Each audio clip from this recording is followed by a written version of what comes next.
All right, so let's take a deep dive into this really perplexing case. Yeah. The disappearance of Jennifer Dulos, a Connecticut mom who just vanished seemingly into thin air. Right. We're going to be checking out a video from the Law and Crime Network channel. Okay. They break down how a seemingly picture-perfect life took a really dark turn. Yeah. So Really a case. what happened to Jennifer Dulos? That's the question, isn't it? That's the million-dollar question. Yeah, and it's a case that really reminds you that appearances can be deceiving. Right. You know, you start off with this woman who seems to have it all, privileged upbringing, Ivy League education, loving family. But as you start to dig deeper, you see these anxieties kind of simmering beneath the surface. Right. That hint at the turmoil that's to come. It's so fascinating to me how her own writing, even from her younger years, foreshadows this. Yes. She dreamt of that traditional family life, and she built it. Yeah. Married a charming entrepreneur. 5 kids, lived comfortably. Yeah. But then tucked away in her personal writings Right.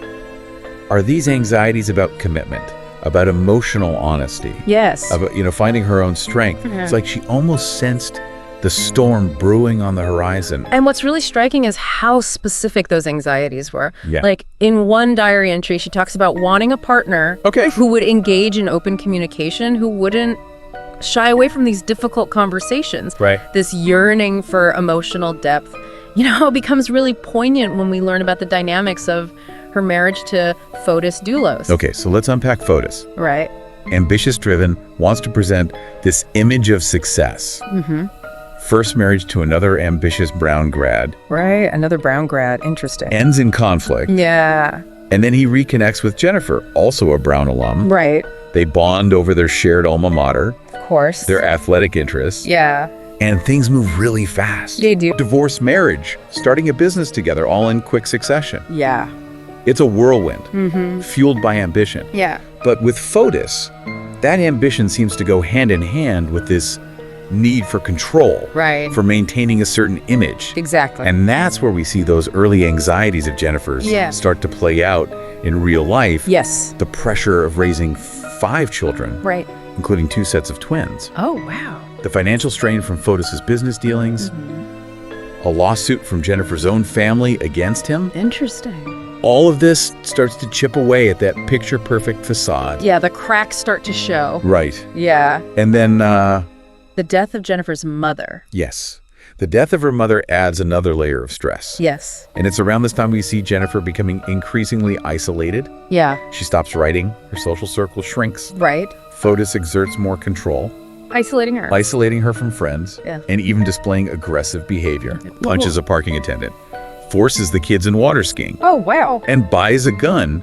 despite Jennifer's objections. These aren't just red flags. These are like, Blaring sirens. blaring sirens at this point. Right. Wow. And then comes the affair that just shatters everything. Oh, yeah. Fotis starts seeing Michelle Troconis, Right. who, interestingly enough, shares similarities with Jennifer. Yeah. Athletic, Ambitious. ambitious. Yeah. It's almost as if he's trying to replace her with a newer model Wow. of the same type. Yeah. Right? It's like he has a type. Yeah.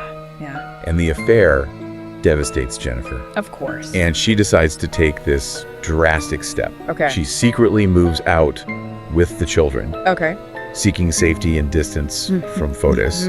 His reaction. Yeah. He calls 911, Okay. playing the concerned husband, trying to control the narrative from the very beginning. Right. But Jennifer doesn't fall for it. No. She sees right through it and files for divorce. Good for her. And in her divorce filing, she explicitly expresses fear of Fotis, Oh, really? stating that he had threatened to kidnap the children if she ever tried to leave. Wow.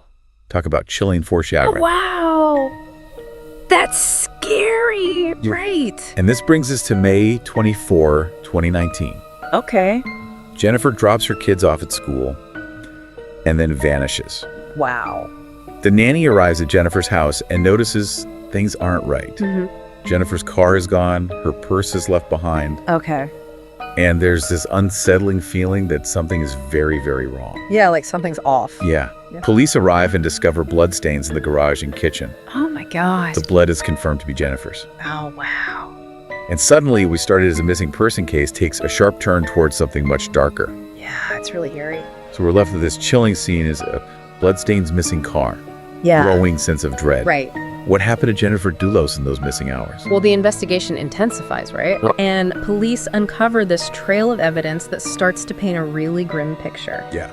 They find Jennifer's car abandoned. Okay. And not far from it, they discover a series of garbage bags. And these aren't just any garbage bags, right? No. Inside, they find cleaning supplies, Jennifer's blood-stained clothes, Wow. and even zip ties. It's hard not to see this as incriminating. Right. Especially, I mean, we're talking about a wealthy suburb of Connecticut. Yeah. Disposing of evidence in such a haphazard way, especially when you're trying to maintain this carefully constructed facade. Right. It seems so reckless. It almost feels like the actions of someone panicking, Yeah. trying to cover their tracks in a hurry. Right.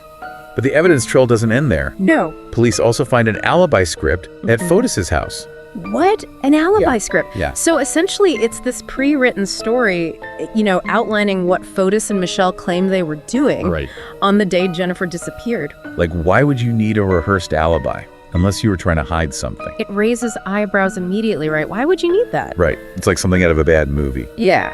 And the alibi quickly starts to fall apart under scrutiny. Of course. CCTV footage and cell phone records contradict their story, placing Fotis at the scene Okay. and exposing these inconsistencies in Michelle's statements. And Michelle's behavior during questioning adds another layer of intrigue. Yeah. Initially, she sticks to the script, claiming she was running errands while Jennifer was allegedly being killed.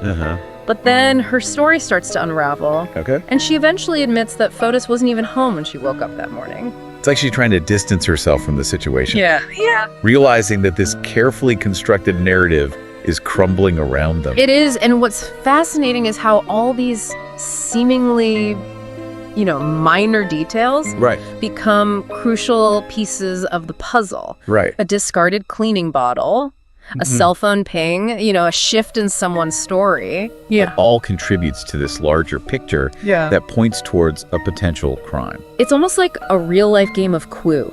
Yeah. Where investigators are meticulously gathering these clues to try to piece together what happened. But in this case, the stakes are incredibly high. They are. And the outcome is tragically real. Yeah, and this leads us to the prosecution's theory of the crime. Okay. Without a body, they had to build their case on what they had. Right. The blood stains, the discarded evidence, Michelle's shifting testimony. Yeah. Their theory was that Fotis, possibly with Michelle's help, restrained Jennifer with those whip ties. Okay. Attacked her. Cleaned up the scene and disposed of her body. It's a chilling thought, especially considering Jennifer's own fears about Fotis, expressed in her divorce filings. Right. But without a body, it became incredibly difficult to prove conclusively what happened. Exactly. The lack of a body makes it really challenging to determine, the exact cause of death. Yeah. The time of death. Other crucial details that could really solidify a case. Right.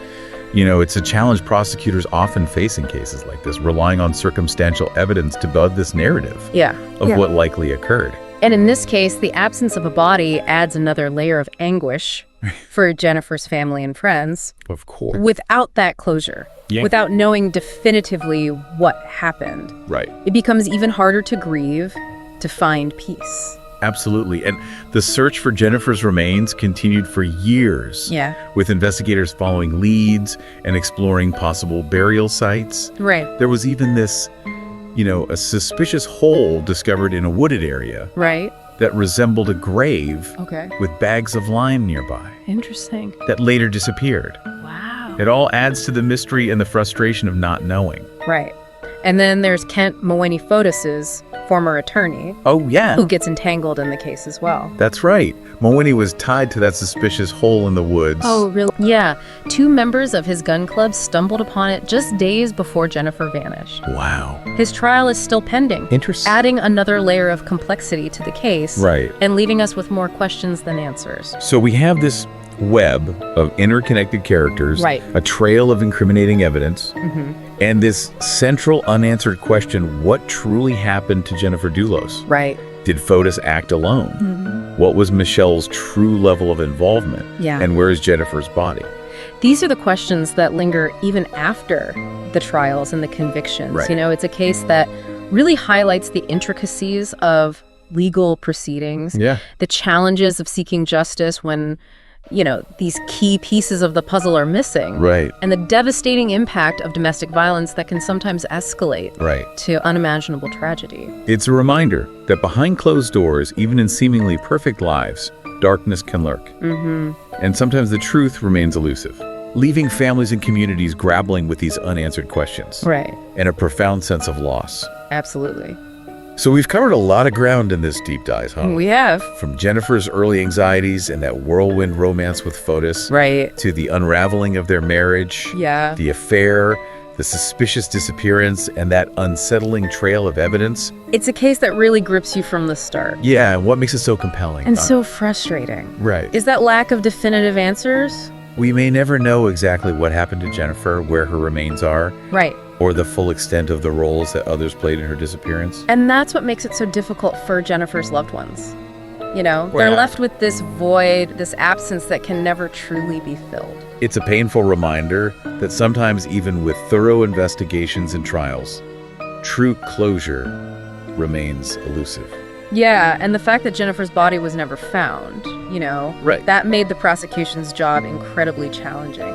They had to rely on what's called circumstantial evidence.